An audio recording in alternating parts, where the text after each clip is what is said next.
السلام علیکم ورحمۃ اللہ وبرکاتہ۔ محترم ناظرین سامعین، 40 حدیث کا سلسلہ جاری ہے، تو چلیے آج پڑھتے ہیں حدیث نمبر 11۔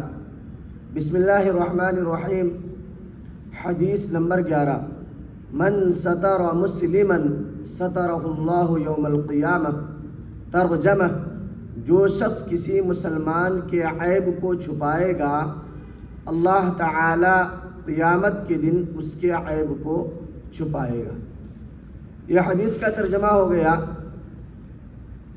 اس حدیث مبارکہ کے اندر جناب محمد رسول اللہ صلی اللہ علیہ وسلم نے مجھے اور آپ کو یہ ترغیب دی ہے کہ کسی مسلمان کی عیب تلاش کرنا ایک گناہ ہے، اور اس کے مقابلے میں کسی مسلمان کی پردہ پوشی کرنا، اس کے عیب کو چھپا دینا، اور اس کے اندر کوئی عیب دیکھیں تو اسے دوسروں پر ظاہر ہونے سے بچا لینا ایک ثواب کا ذریعہ ہے۔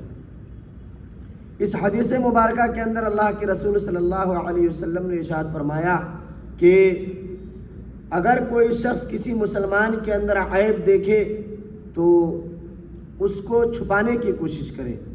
اگر وہ اس عیب کو چھپا دیتا ہے تو اللہ تعالی قیامت کے دن، جہاں پوری دنیا کے لوگ ایک جگہ جمع ہوں گے، قیامت کے ہولناک منظر میں بھی اللہ تبارک و تعالی اس کے عیب کو چھپائیں گے۔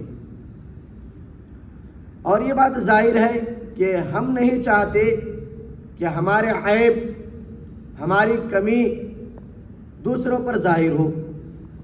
جب ہم اس بات کو پسند نہیں کرتے کہ ہماری کمی کوئی اور جانے اور کسی اور کو معلوم ہو، تو یہ کیسے ہم کر سکتے ہیں کہ کسی کے عیب کو کسی کے سامنے ظاہر کریں، کسی کو بتلائیں؟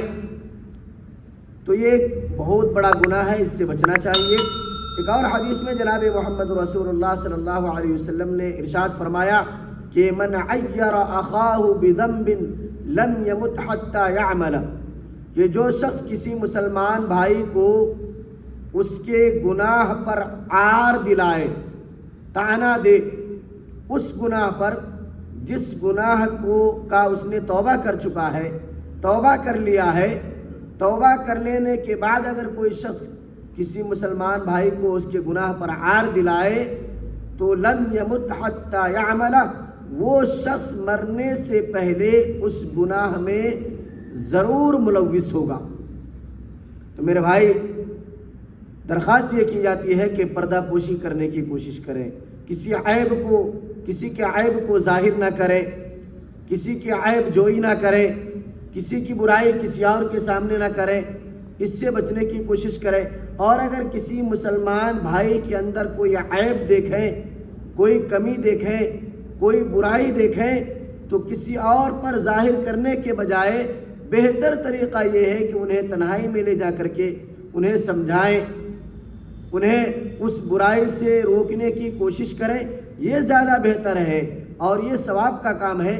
اس کے بالمقابل اگر کوئی شخص عیب جوئی کرتا ہے، عیب تلاش کرتا ہے، عیب ڈھونڈتا ہے، یا عیب پر، گناہ پر طعنہ دیتا ہے، تو اسلام میں اس کو ناپسند کیا گیا ہے اور اس کو گناہ شمار کیا گیا ہے۔ تو اس سے بچنے کی کوشش کریں۔ اللہ تعالیٰ سے دعا ہے اللہ تعالیٰ مجھے بھی اور آپ سب کو اس پر عمل کرنے کی توفیق عطا فرمائے۔